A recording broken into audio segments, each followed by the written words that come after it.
বন্ধুরা, আজকে একটা নতুন গল্প নিয়ে আসলাম তোমাদের মাঝে। এটা সত্য এবং বাস্তব জীবনের ঘটনা। শেষ পর্যন্ত শোনার অনুরোধ রইল। শুনলে তোমার মধু চলে আসবে। দেরি না করে চলো শুরু করা যাক।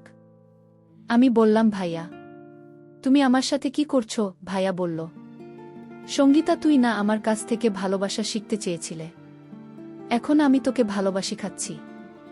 আজকে বাড়িতে কেউ নেই, শুধু তুই আর আমি।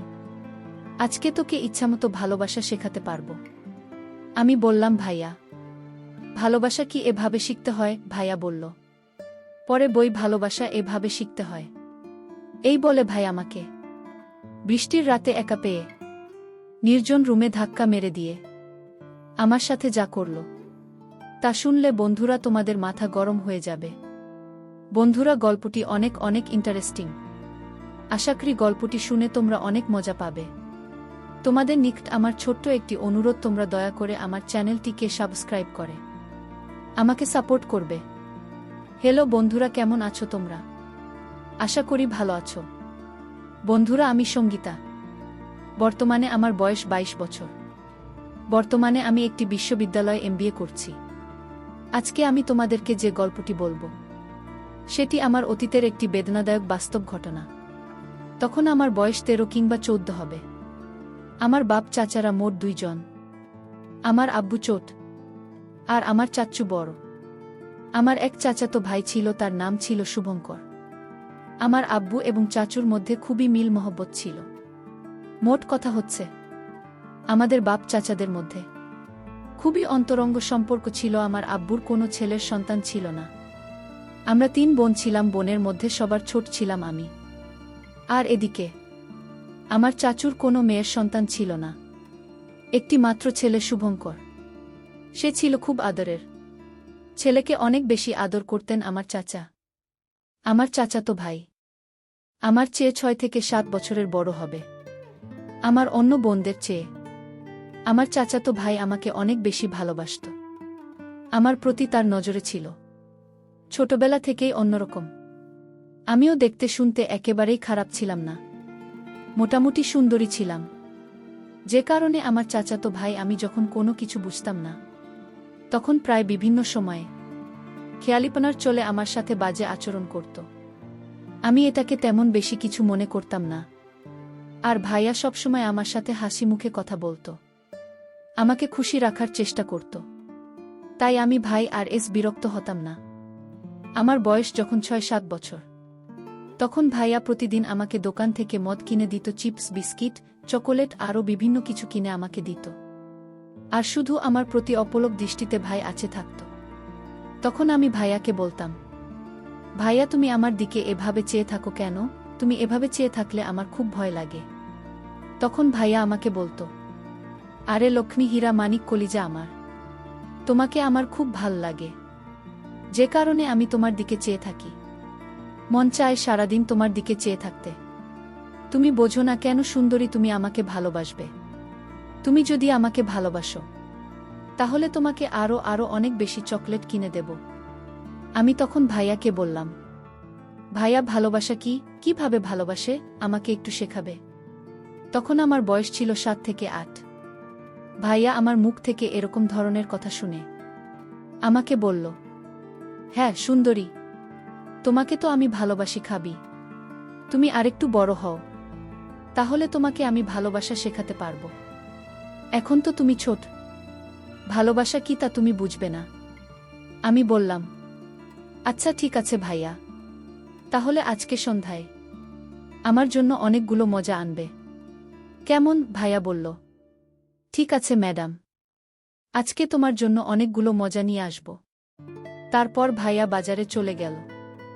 বাজার থেকে সন্ধ্যায় আসার সময় আমার জন্য অনেকগুলো মজা নিয়ে আসলো। মজা নিয়ে এসে আমাকে ডাক দিল, কিন্তু আমাকে ভাইয়া কোনোভাবেই মজা দিচ্ছে না। আমি বললাম, ভাই আমার মজা কোথায়? তাড়াতাড়ি আমাকে মজা দাও। ভাইয়া বলল, এই দেখো তোমার মজা, কিন্তু তোমাকে আমি মজা দিব না। আমি বললাম, কেন ভাইয়া, আমি কি করেছি যে আমাকে মজা দেবে না? ভাইয়া বলল, তুমি কিছু করো নাই, কিন্তু তোমাকে একটা কাজ করতে হবে, না হলে আমি তোমাকে মজা দিব না। আমি বললাম, ভাইয়া কি কাজ? ভাইয়া বলল, এদিকে আসো, তুমি আমার কাছে আসো। কানে কানে বলি, ভাইয়ের হাতে মজার পুটলি। দেখে তো আমার মন কোনোভাবেই মানছে না। আমি বললাম, ঠিক আছে ভাইয়া, আমি তোমার কাছে আসছি। তুমি আমাকে কানে কানে বল, কেন তুমি আমাকে মজা দেবে না? তুমি তো আমার জন্য মজাগুলো এনেছ, তাহলে এখন দিবে না কেন? তারপর আমি ভাইয়ের কাছে গেলাম। ভাই আমাকে কানে কানে বলল, ম্যাডাম, কিছু পেলে যে কিছু দিতে হয়, তুমি যদি আমাকে একটি জিনিস দাও, তাহলে আমি তোমাকে এই সবগুলো মজায় দিয়ে দিব। আমি বললাম, ভাইয়া কি জিনিস? কি দিলে তুমি আমাকে সবগুলো মজাই দিয়ে দিবে? ভাইয়া বলল, এই যে দেখো তোমার হাতের আংটি, এই আংটিটা যদি আমাকে দিয়ে দাও, তাহলে আমি তোমাকে সবগুলো মজায় দিয়ে দিব। আমি বললাম, আচ্ছা ঠিক আছে ভাইয়া, এই নাও আমার হাতের আংটি। তারপর ভাইয়া আমার হাতের আংটিটা নিয়ে আমাকে সবগুলো মজা দিয়ে দিল। আমি সবগুলো মজা অর্থাৎ চিপস, বিস্কিট, চকোলেট আরও অনেকগুলো মজা নিয়ে নিলাম এবং সেগুলো খুব মজা করে খেলাম। এভাবেই চলছিল আমার জীবন, আমার পড়ালেখা। আস্তে আস্তে আমার বয়স বাড়তে লাগল। আমার যখন 13 কিংবা 14 বছর বয়স, তখন ভাইয়া কেমন জান অদ্ভুত নজরে আমার দিকে চেয়ে থাকত। আমাকে বিভিন্ন জায়গায় ভাইয়া মোটরসাইকেল নিয়ে ঘুরতে নিয়ে যেত। মোটরসাইকেল দিয়ে যখন ঘুরতে নিয়ে যেত, তখন মাঝে মধ্যে হার্ট ব্রেক করত, আর এতে ভাইয়া অন্যরকম একটা অনুভূতিশীল করত। আমার তখন বাড়ন্ত বয়স, আমার সবেমাত্র ফুটেছে। আমিও ভাইয়ের সাথে যখন ঘোরাঘুরি করতাম, আমারও খুব আনন্দ লাগত, খুব মজা পেতাম। বন্ধুরা, আমার চাচাতো ভাই শুভঙ্করকে আমি সত্যিই অনেক ভালোবাসতাম। এটা শুধু ভাই হিসেবে, কিন্তু প্রেমিক বা অন্য কিছু হিসাবে না। যেহেতু আমাদের কোনো ভাই ছিল না, আমার চাচার একমাত্র ছেলে, মানে আমার আপন ভাইয়ের চাইতেও আরও অনেক বেশি ভালোবাসতাম তাকে। কিন্তু তার ভেতরে যে এরকম একটা শয়তানি মতো ছিল, আমি তো কখনো বুঝে উঠতে পারিনি। বন্ধুরা, তখন আমি ক্লাস 8ম শ্রেণীতে পড়ি, আর তখন ভাই আর রাত্রে মাঝে মধ্যেই আমাকে অঙ্ক করাতে আসত। একদিন আমাদের বাড়িতে কেউ ছিল না, বাড়িতে শুধু শুভঙ্কর ভাইয়া আর আমি ছিলাম। নানু বাড়িতে, মামা অসুস্থ ছিল বিধায় আমার আব্বু আম্মু আব্বু চাচা কাকু সবাই চলে গিয়েছিল। সেদিন আমার আম্মু আব্বু আপুরা এবং কাকিরা আসার ঠিক কিছুক্ষণ পূর্বে এমনভাবে ঝড় বৃষ্টি শুরু হয়েছিল, যে কারণেই তারা সেদিন আর আসতে পারেন নাই। ঝড় বৃষ্টির রাত, বাহিরে বিজলি চমকাচ্ছে, প্রচুর পরিমাণে বজ্রপাতের শব্দ শোনা যাচ্ছে।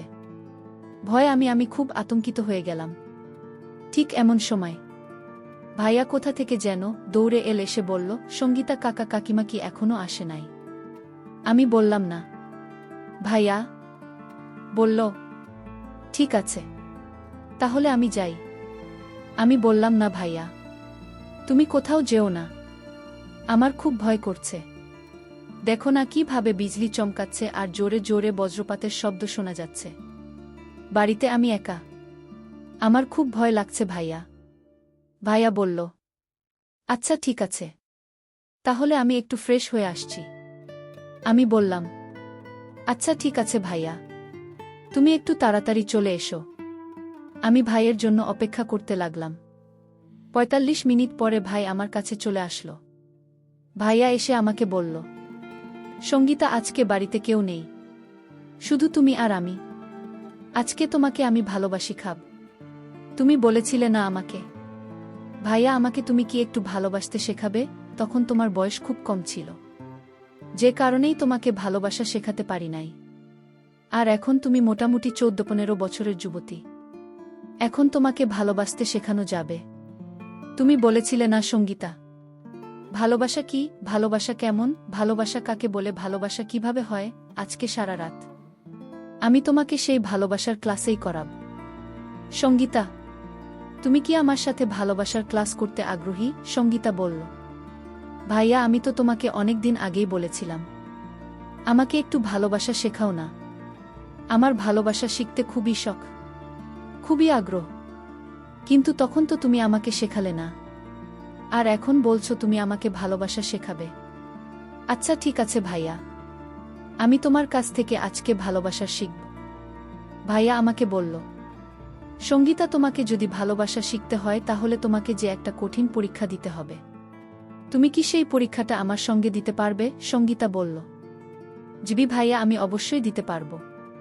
তারপর ভাইয়া তার পকেট থেকে মোবাইলটা বের করে বলল, সঙ্গীতা, এই যে দেখো, তোমার ভালোবাসা শেখার প্রথম ক্লাস, প্রথম পর্ব। তোমাকে আমার মোবাইলে একটি ভিডিও দেখতে হবে।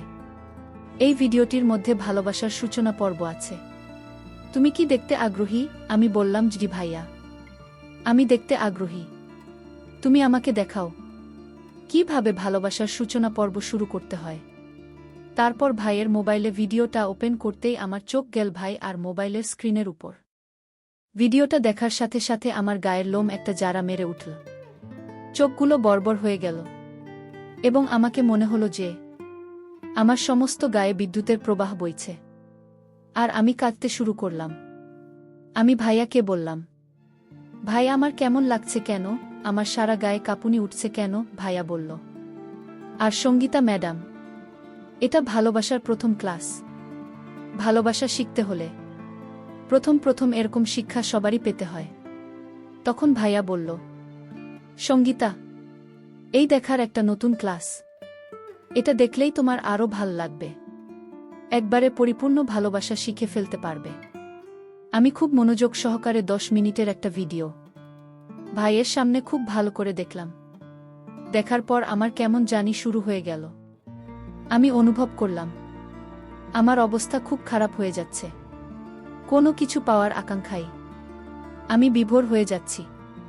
তখন ভাইয়াকে আমি বললাম, ভাইয়া, আমি একটু ওয়াশরুম থেকে আসি। ভাইয়া বলল, না না সঙ্গীতা, ভালোবাসার শেখার সময় ওয়াশরুমে যাওয়া যায় না। আমি বুঝতে পারছি তোমার অনুভূতি। তুমি ভালোবাসার প্রথম পর্বের সবেমাত্র পা রেখেছ। একটু পরেই ভালোবাসার পূর্ণ রূপ দেখতে পারবে। তারপর ভাইয়া আমাকে আরেকটা ইন্টারেস্টিং ভিডিও আমার চোখের সামনে তুলে ধরল। ভিডিওটি দেখে আমার অবস্থা আরও খারাপ হতে শুরু হলো। ভিডিওটিতে এমন দুটি যুগল এমনভাবে তাদের কৌশল প্রদর্শন করছে দেখে আমার চোখে মুখে যেন আকাঙ্ক্ষার জোয়ার বয়ে যাচ্ছে। ভিডিওটি দেখার সময় ভাইয়া আর আমি একসাথে মিলে দেখেছিলাম। এক মোবাইলে দেখেছিলাম। একটি হেডফোনের একটি স্পিকার আমার কানে ছিল, আরেকটি স্পিকার ভাইয়ার কানে ছিল। ভিডিওটি দেখে আমি যখন ভিন্ন কিছু সুখের আশায় ছটফট করছিলাম, তখন ভাইয়া আমার সাথে হঠাৎ করে আচমকা এক অদ্ভুত আচরণ করা শুরু করল। আমি ভাই আর এই আচরণ দেখে হতবাক হয়ে গেলাম, কিন্তু বাধা দেওয়ার কোনো ইমেজ পেলাম না। আমার কাছে মনে হয়েছিল আমি যেন ভিন্ন কোনো সুখের স্বর্গে ভাসছিলাম। তারপর হঠাৎ আমার যেন হুঁশ ফিরে এল। আমি দেখতে পেলাম ভাই আমার সাথে খুব এলোপাতাড়ি করছে। তারপর আমি ভাইকে বললাম, ভাইয়া, তুমি আমার সাথে কি করছো? ভাইয়া বলল, সঙ্গীতা, তুই না আমার কাছ থেকে ভালোবাসা শিখতে চেয়েছিলে, এখন আমি তোকে ভালোবাসি খাচ্ছি। আমি বললাম, ভাইয়া, ভালোবাসা কি এভাবে শিখতে হয়? ভাইয়া বলল, পরে বই, ভালোবাসা এইভাবেই শিখতে হয়। এই বলে ভাই আমাকে বৃষ্টির রাতে একা পেয়ে নির্জন রুমে ধাক্কা মেরে ফেলে দিল। তারপর ভাইয়া এক ভয়ঙ্কর আচরণে মেতে উঠল। বন্ধুরা, ভাই আর এরকম উষ্ণ আচরণে আস্তে আস্তে আমার অবস্থা আরও খারাপ হতে লাগল। এমনিতেই আমার বাড়ন্ত বয়স ছিল, আর তার মধ্যে এইরকম অপ্রত্যাশিত আচরণ এর মোহে আমি যেন অস্থির হয়ে যাচ্ছিলাম। তারপর বন্ধুরা 2 থেকে 3 ঘন্টা কেমন যেন এক স্বর্গীয় সুখের মাতম দিয়ে হারিয়ে গিয়েছিলাম ভিন্ন এক গ্রহে। সেদিনের পর থেকে বন্ধুরা, আমি আর ভাই আর ধারে কাছেও চাই না। সেদিন বুঝতে পেরেছিলাম ভাই আর মূল উদ্দেশ্যটা কি ছিল। ভাইয়া কিভাবে আমাকে ভালোবাসা শেখানোর চলে আমার কত বড়িনা ক্ষতি করে দিয়েছিল। সবকিছুর পরেও বন্ধুরা, এখন আমি একটা বিশ্ববিদ্যালয়ে পড়াশোনা করছি। চোখের মধ্যে অনেক স্বপ্ন, প্রতিষ্ঠিত হয় ভালো কিছু করব, কিন্তু তারপরেও আমাকে মাঝে মধ্যে অতীতের এই অপ্রত্যাশিত ঘটনাটি আমাকে দুমড়ে মুচড়ে ছাই করে ফেলে। পরিশেষে আমি তোমাদেরকে বলব বন্ধুরা, তোমাদের অথবা তোমাদের ছেলে মেয়েদের জীবনেও হয়তো এরকম ধরনের পরিস্থিতি ঘটতে পারে। তাই আমি তোমাদেরকে পরামর্শ দিব, সর্বদাই ছেলে মেয়েদেরকে নিজেদের হেফাজতে রাখবে, কারণ নিজের বাবা মা ছাড়া সন্তানের ভবিষ্যৎ সব জায়গায় প্রায় অনিশ্চিত। বন্ধুরা, আজকে এই পর্যন্তই। আবারও আসব তোমাদের মধ্যে নতুন কোনো গল্প নিয়ে। গল্পটি যদি তোমাদের ভালো লাগে তাহলে একটি লাইক দাও। প্রতিদিন আমি তোমাদেরকে এই রকম ইন্টারেস্টিং একটা করে নতুন গল্প উপহার দিব। তাই তোমাদেরকে অনুরোধ করে বলছি, তোমরা যদি এরকম ধরনের ইন্টারেস্টিং গল্প পেতে চাও তাহলে দয়া করে আমার চ্যানেলটি সাবস্ক্রাইব করো। অবশেষে তোমাদের সকলের সুস্বাস্থ্য কামনা করি। ভিডিওটি দেখার জন্য তোমাদের সকলকে অসংখ্য ধন্যবাদ।